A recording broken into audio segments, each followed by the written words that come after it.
Kaum mukminin yang khatib muliakan, alhamdulillah kita sama-sama bersyukur kepada Allah. Luar biasa nikmat yang telah Allah anugerahkan kepada kita, mampunya kita meninggalkan segala aktivitas kita dan hadirnya kita di masjid ini merupakan nikmat besar yang telah Allah anugerahkan kepada kita. Maka khatib ingatkan, rasakanlah bahwa sekarang ini kita telah mendapatkan nikmat yang luar biasa dari Allah Subhanahu wa taala. Dan kita bermohon kepada Allah kiranya nikmat ini akan selalu menjadi milik kita sampai kita tinggalkan dunia ini. Di awal khutbah khatib mengajak diri khatib dan kita semua pastikan kaum mukminin bahwa kita adalah orang-orang yang bertakwa. Karena tidak ada gunanya kita hidup, banyak pun harta kita, kuat pun pengaruh kita, kalau kita tinggalkan dunia tanpa membawa sedikit takwa, pasti gagal kita kaum mukminin. Untuk itu tidak perlu ditunda-tunda, mulai sekarang sampai kita tinggalkan dunia, pastikan kita adalah orang bertakwa. Apa itu takwa kaum mukminin? Zalikal kitabu la raiba fihi hudal lil muttaqin. Orang bertakwa itu cocok hidupnya dengan Al-Qur'an. Khatib koreksi khatib, kaum mukminin koreksi lagi diri kaum mukminin, apakah sudah cocok kehidupan kaum mukminin dengan Al-Qur'an? Kalau sudah alhamdulillah, kalau belum segera cocokkan cara hidup kita dengan Al-Qur'an. Kaum mukminin yang kami muliakan, sekarang kita berada di Jumat pertama di bulan Zulhijjah. Seperti mana kita ketahui, di bulan Zulhijjah ini bulan haram ya kaum mukminin. Di bulan haram ada 4 ya, Dzulqa'dah, Zulhijjah ya, kemudian Muharram dan Rajab, itu adalah bulan-bulan haram. Dan di bulan-bulan haram ini dilipat gandakan oleh Allah balasannya. Kebaikannya dilipatkan oleh Allah, kesalahannya pun dilipat gandakan oleh Allah. Maka ingat-ingat, setiap bulan haram pastikan betul kita nolkan kesalahan kita. Dan setiap bulan haram maksimalkan kebaikan kita, apapun itu kamu. Contoh sederhana, mampunya kita hadir di masjid ini ketika Jumat sebelum khatib naik mimbar, itulah kebaikan yang kecil nampaknya cukup besar di mata Allah. Kenapa? Karena orang yang hadir setelah khatib naik mimbar tidak ada Jumat bagi dia. Kami ingin ingatkan diri kami dan kita semua pastikan kita hadir setiap Jumat sebelum khatib naik mimbar. Kaum mukminin yang kami muliakan, firman Allah yang khatib bacakan tadi surat Al-Kautsar, khatib yakin seyakin-yakinnya kita semua hafal dengan ayat ini. Bayangkan kaum mukminin cuma 3 ayat, surat terpendek dalam Al-Quran inilah cuma 3 ayat.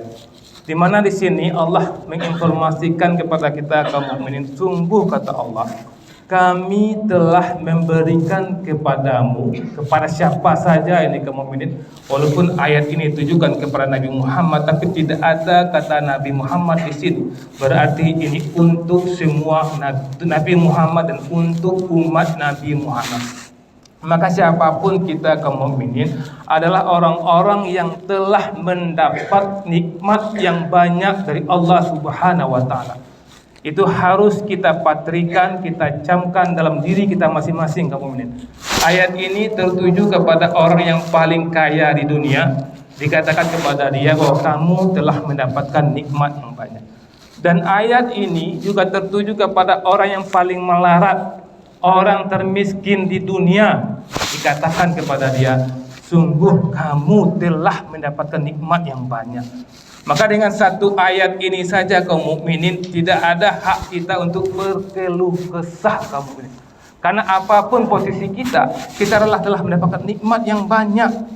Terlahir kita kaum mukminin, jangan sampai ada keluarga kita terlahir, mulai dari lahir langsung stroke kita sampai kita hidup berpuluh-puluh tahun kemudian kita meninggal dunia. Orang seperti ini kita katakan kepada dia, sungguh kamu telah mendapatkan nikmat yang banyak. Kenapa itu kaum mukminin?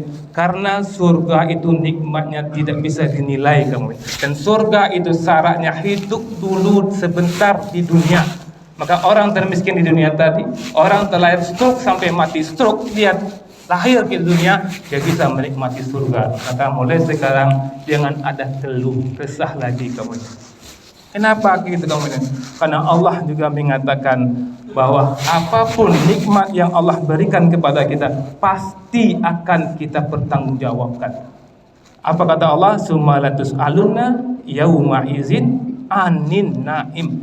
Pasti akan kami tanyakan pada hari itu tentang nikmat-nikmat yang telah kami berikan kepadamu. Nikmat kita sekarang yang merasa orang miskin di dunia itu kamu belum tentu mampu kita mempertanggungjawabkannya. Boleh saja, sah-sah saja kamu ini minta apa saja kepada Allah, silakan minta apa saja, minta harta, minta jabatan, silakan. Tapi jangan lupa harta yang sudah ada, jabatan yang sudah ada, jangan lupa untuk disyukuri. Karena yang ada sekarang ini belum tentu mampu kita untuk mensyukuri. Karena apa mukminin? Karena nikmat Allah ini pasti dan pasti kita tidak akan mampu untuk menghitungnya. Allah gambarkan dalam surat An-Nahl 18, jelas-jelas Allah mengatakan, wa in ta'uddu ni'matallahi la tuhsuha innallaha laghafurur rahim. Dan jika kamu menghitung-hitung nikmat Allah, niscaya kamu tidak dapat menghitungnya. Ayat ini kembali lagi untuk orang terkaya di dunia, ayat ini untuk orang termiskin di dunia, ayat ini berlaku bahwa dia pasti dan pasti tidak akan mampu menghitung nikmatnya. Dan memang Allah tidak menyuruh kita untuk menghitung nikmat. Yang Allah suruh adalah mensyukuri nikmat. Karena apa kamu mukminin? Allah mengatakan wa istazana rabbukum la in sakartum la azidannakum wa la in kafartum inna azabil lasadid. Dan Tuhanmu telah memproklamirkan sesungguhnya jika kamu bersyukur pasti aku tambah nikmatmu, dan apabila kamu kufur pasti azabku sangat pedih. Maka kaum mukminin mulai sekarang jadilah orang yang bersyukur. Kalau orang bersyukur pasti nikmat hidupnya. Kalau orang tidak bersyukur, berkeluh kesah, pasti tidak nyaman hidupnya. Walaupun banyak hartanya, tinggi jabatannya, tapi kalau dia tidak bersyukur, pasti dan pasti tidak nikmat hidupnya. Karena Allah mengatakan tidak bersyukur Allah azab, bersyukur Allah kasih nikmat. Maka surat Al-Kautsar tadi kaum mukminin, Allah tunjukkan kita, Allah ajarkan kepada kita bagaimana cara mensyukuri nikmat. Pertama dari Allah mengatakan inna a'tainakal kautsar, sungguh kami telah memberikan nikmat yang banyak kepadamu, maka inilah caranya, fasholli li rabbika, maka sholatlah karena Tuhanmu. Maka orang yang tidak sholat sudah pasti kufur nikmat. Orang yang tidak serius salatnya juga tidak serius syukur nikmatnya. Maka orang yang benar-benar mensyukuri nikmat, maka benar-benar sholatnya. Sholat yang benar itu di awal waktu, berjamaah dan di masjid. Maka kamu setiap bertambah nikmat, kamu bertambah mutu sholatnya. Kalau selama ini kita dapat nikmat, misalnya kalau dinilai dengan angka-angka misalnya 200, salat kita mungkin di rumah ketika mendapat nikmat 200 lebih, mulailah salat di masjid. Bertambah lagi, mulailah di awal waktu, mulailah dengan tambah-tambahan dengan salat-salat sunnah. Artinya apa? Setiap bertambah nikmat harus bertambah mutu sholat kita, baru kita aman dari summalatus aluna yauma izin anin naim. Kemudian apalagi kata Allah, wanhar, berkorbanlah. Jadi setiap nikmat yang Allah berikan kepada kita ada tuntunan untuk kita berkorban. Berkorban apa kaum? Berkorban apa saja, apapun aturan Allah kita berkorban. Berkorban itu artinya itu mengorbankan diri, mengorbankan harta, mengorbankan perasaan, dan semuanya harus kita korbankan dengan korban maksimal. Kalau itu kita lakukan, insya Allah kita termasuk orang yang bersyukur. Apapun itu, di bulan Zulhijjah kita ketahui ada dua amalan besar, haji dan penyembelihan hewan kurban. Bagi saudara kita naik haji, itu mereka telah berkorban maksimal, korban harta, tinggalkan anak keluarganya semua, itu telah mereka korban. Dan kita kaum mukminin yang kebetulan belum ditakdirkan Allah berangkat satu tahun ini, maka ada ibadah lain yang Rasul mengatakan, yaitu penyembelihan hewan kurban. Maka kaum mukminin, Khatib mengajak diri khatib dan kita semua betul-betul mengetuk hati kaum mukminin semua. Tanya diri kita, apakah kita termasuk orang yang mampu berkorban atau tidak kamu? Karena Rasulullah mengatakan barang siapa yang sanggup untuk berkorban tapi dia tidak berkorban, jangan mendekati tempat salat kami. Rasakan itu kamu, jangan sampai kita mampu tapi masuk kelompok tidak mampu. Rasul mengatakan mampu dia tapi tidak ikut berkorban, maka dia tidak layak ikut salat dalam barisan saf kami, kata Rasul mulia. Maka rasakanlah kaum mukminin, masih ada kesempatan kita untuk menjadi peserta korban kalau memang kita mampu kaum mukminin. Kalau memang ingin kaum mukminin mampu mempertanggungjawabkan nikmat yang banyak yang telah Allah berikan kepada kaum mukminin, maka mulai sekarang berkorbanlah kaum mukminin. Kalau misalnya masjid-masjid telah menutup pintu pendaftaran korban, kita masih bisa mendatangi orang-orang yang menjual hewan korban, kita beli, kita sembelih di rumah sendiri juga masih bisa, untuk menunjukkan kepada Allah bahwa kita ya Allah telah mendapatkan nikmat yang banyak. Aku berkorban untukmu ya Allah. Harus seperti itu kamu. Jangan sampai menganggap tidak masuk orang yang betul-betul bisa. Jangan pilih kepada orang yang tidak bisa. Maaf kaum mukminin, berapa nilai korban? Misalnya 2.500.000, rasanya nggak sampai 10.000 sehari. Jadi kalau ada kaum mukminin yang belanjakan satu hari 10.000 untuk hal-hal yang rasanya tidak bermanfaat, kalikanlah setahun, maka kaum mukminin wajib untuk berkorban. Ya, 10.000 ada kita keluarkan sesuatu hal yang tidak bermanfaat, maka kita wajib untuk berkorban karena kita sanggup itu. Jangan sampai kita masuk kelompok yang tidak sanggup. Kemudian kaum mukminin yang kami muliakan, bagi kita yang insya Allah tahun ini ikut berkorban, khatib ingatkan kita ada 4 kaum mukminin penyebab ibadah korban kita tidak diterima. Ini berkaca dari peristiwa anak Nabi Adam, Habil dan Kabil, di mana Allah berfirman, apa kata Allah? Watlu alaihim naba'ni Adam bil haq, dan ceritakanlah Muhammad yang sebenarnya kepada mereka tentang kisah 2 putra Adam.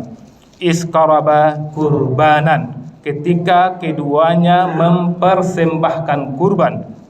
Fatuqabbala min ahadihima wa lam yutaqabbal minal akhar, maka korban salah seorang dari mereka berdua yaitu Habil diterima dan dari yang lain Qabil tidak diterima. Qala la'tulannaka, dia Qabil berkata, sungguh aku pasti membunuhmu. Qala innama yataqabbalullahu minal muttaqin, dan Habil berkata, sesungguhnya Allah hanya menerima amal korban orang yang bertakwa.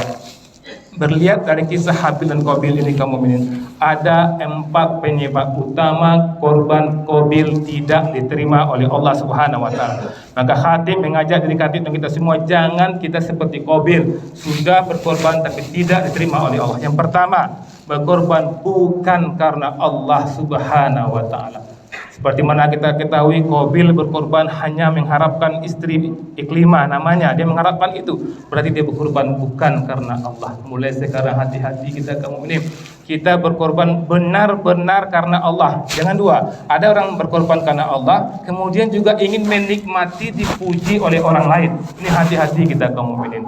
Karena ketika kita hadir, ketika penyembelihan disebut nama kita kelompok 3, namanya fulan, ada kebahagiaan, ada bangga, kita itu istighfar langsung. Itu dikirim sama setan, dikirim, oh kamu hebat, kamu dermawan, kamu ikut. Maka ketika itu datang, tutup pintu kita dan mengucapkan astagfirullahaladzim wa atubu ilaih, astagfirullahaladzim wa atubu ilaih. Betul juga ketika kita mendapat kantong berbeda, kan orang yang peserta korban beda kantongnya. Nah, ketika kita dapat kantong berbeda itu ada rasa bangga, hebat nilai dermawan nilai. Ketika itu langsung istighfar. Kalau tidak ditakutkan tidak diterima korban kita, karena setan itu hebatnya. Ketika dia bisikkan kepada kita jangan berkorban, alhamdulillah kita mampu berkorban. Tapi di saat-saat terakhir dia bisikkan rasa bangga, rasa ujub, maka ketika itu kita kalah kaum mukminin, setan yang menang. Maka hati-hati, jaga hati kita, jaga keikhlasan kita. Kemudian yang kedua, korban bukan kurban terbaik. Di sini hati-hati kita kaum mukminin, seperti mana kita ketahui kisahnya Qabil yang memberikan tanaman yang tidak terbaik. Maka kita berkorban itu bukan berapa kata panitia korban, ya, bukan berapa kata panitia korban, tapi berapa kemampuan kita. Korban itu ada satu ekor kambing, satu ekor sapi, satu ekor onta. Jangan kita cari pula masjid ini berapa, masjid mana termurah, jangan seperti itu. Tapi kemampuan kita di mana? Kalau kemampuan kita 2 ekor kambing, kenapa harus 1 ekor kambing? Kemampuan kita 1 ekor sapi, kenapa misalnya 2 atau 3 ekor kambing gitu? Kemampuan kita nilainya 1 onta, kenapa harus 1 ekor sapi? Dan itu Allah Maha tahu itu kemampuan. Maka hati-hati kita, termasuk mana kita, apakah benar-benar korban kita korban terbaik. Kemudian juga kata ingatkan kamu minin, banyak kejadian dan ini menyusahkan panitia korban. Jadi korban tidak boleh korban yang cacat, sapi atau kambing yang cacat tidak boleh. Di panitia tidak boleh membeli kambing yang cacat untuk dikorbankan, tidak boleh. Tapi ketika panitia membeli korban kambing yang bagus, yang sehat, kemudian turun dari atas mobil, ketika turun dari atas mobil kena misalnya kulitnya dan luka, kan cacat ketika itu. Maka ketika itu ulama mengatakan boleh untuk dikorbankan, karena panitia bukan membeli korban yang cacat, teman, itu kecelakaan. Atau misalnya ketika mau didatangkan ke tempat penyembelihan, jatuh dia misalnya patah kakinya, kan cacat ketika itu, maka saat itu boleh dikorbankan, karena bukan kita yang membuat dia cacat, tapi karena kecelakaan ketika menjelang penyembelihan. Itu hati-hati gitu kaum mukminin. Jangan sampai nanti kita sebagai peserta luka, nampak luku ampun nak satu kau dah, ampun nak nyebar pindah kelompok. Jangan seperti itu, gara-gara kita mubazir. Karena agama kita ada toleransinya, kemudian ada dibenarkannya kalau rusak. Kita tahu bukan panitia yang membeli yang cacat, cacatnya ketika menjelang penyembelihan itu tidak masalah. Yang pertama kaum mukminin, korban tidak karena Allah. Yang kedua, bukan korban bukan yang terbaik. Dan yang ketiga, adanya sifat busuk hati. Maka peserta korban jangan ada sifat busuk hati, pendendam. Kan seperti mana kita ketahui, Qabil ketika mengetahui Habil diterima korbannya, lebih bagus korban, kesal dia, sakit hati dia, sampai sejarah mengatakan dibunuhnya adiknya. Maka kita sebagai peserta korban ketika melihat ada misalnya orang yang kebetulan datang di sendirian membawa sapi yang besar, sapi sok-soknya, ada rasa itu langsung istighfar. Ada rasa kita benci dengan saudara kita yang lebih dari kita, langsung istighfar. Karena kalau kita merasa benci dengan saudara kita, dikhawatirkan korban kita tidak diterima. Seperti mana kita ketahui, Qabil benci kepada Habil karena melihat korban Habil lebih baik. Kalau kita merasa tidak suka melihat masjid lain korbannya lebih baik, tidak suka saudara kita korbannya lebih baik, maka hati-hati kita, dikhawatirkan korban kita tidak diterima oleh Allah. Kemudian yang keempat, kaum mukminin, tidak lahirnya sifat takwa. Dan inilah yang dikatakan Habil kepada Qabil. Qala innama yataqabbalullahu minal muttaqin. Dia Habil berkata, sesungguhnya Allah hanya menerima kurban amal dari orang-orang yang bertakwa.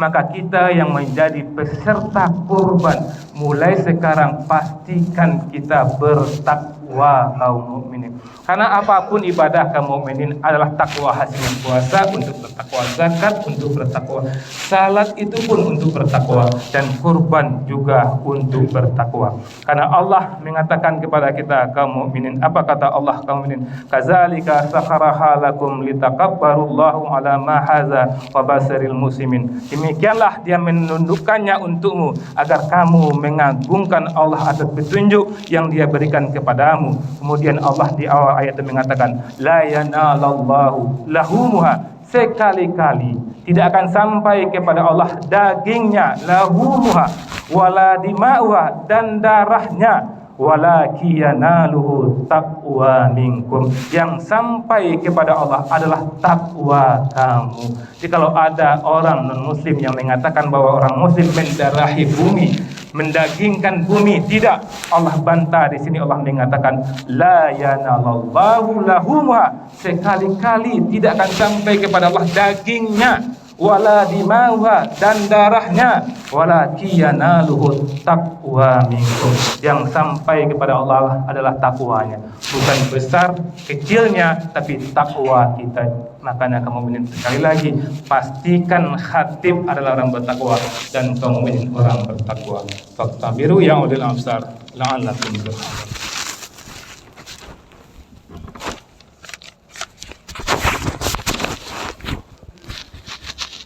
Alhamdulillahirabbil alamin. Asyhadu an la ilaha illallah wa asyhadu anna Muhammadan abduhu wa rasuluhu la nabiyya ba'da. Allahumma shalli ala Muhammad wa ali Muhammad. Ibadallah, ittaqullaha haqqa tuqatih wa la tamutunna illa wa antum muslimun. Wa qala ta'ala fi kitabil karim, a'udzu billahi minasy syaithanir rajim. Bismillahirrahmanirrahim.